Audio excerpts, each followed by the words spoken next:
আমাৰ বৰ্ধমান পঞ্চায়েতৰ আমাৰ এপি মেম্বাৰৰ সদস্য ওষুধ লগৰ ডাঙৰীয়া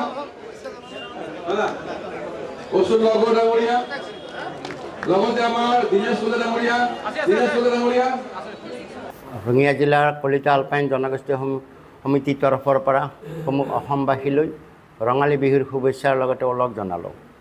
কলিতা আলপাইন জনগোষ্ঠী সন্মিলনৰ ৰঙিয়া জিলাৰ সমিতিৰ এজন উপদেষ্টা আমাৰ সকলোৰে শ্ৰদ্ধাৰ মৰমৰ মাননীয় নিপন ভূঞাদেৱ এইবাৰ আমাৰ ৰঙিয়া জিলাৰ উপদেষ্টা দায়িত্বত থাকি বিগত 2 বছৰত জনগোষ্ঠীটোৰ হকে যি ত্যাগ আৰু কষ্ট স্বীকাৰ কৰিলে সেইটো আমি স্বীকাৰ কৰিবই লাগিব, যাৰ ফলশ্ৰুতিত সদ্য সমাপ্ত ৬ষ্ঠ দ্বিবাৰ্ষিক অধিৱেশনখন সুন্দৰভাৱে পৰিসমাপ্তি ঘটিল।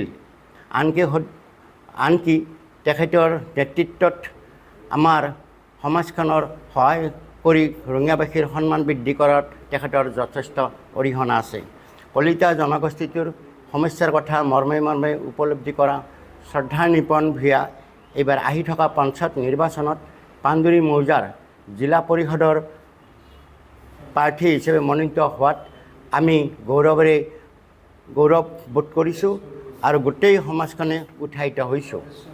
আমি জানো যে তেখেত ৰাজনীতিৰ পথাৰত থাকিলেও আমাৰ কলিতা সমাজখনৰ প্ৰতি সদায় উদাৰ হৈ থাকিব। আমি ৰঙিয়া জিলা সমিতিয়ে আজিৰ এই সংবাদমেলৰ জৰিয়তে পাণ্ডুৰী মৌজাৰ পৰিষদৰ অন্তৰ্গত স্বগোষ্ঠীয় কলিতা সমাজখনে আমাৰ সকলোৰে শ্ৰদ্ধাৰ আৰু মৰমৰ নিপন ভূঞাদেৱক জয়যুক্ত কৰাত সহায় কৰাৰ লগতে তেখেতক শুভেচ্ছা আৰু ওলগ জনাব, এই আমি আহ্বান ৰাখিলোঁ। ধন্যবাদ।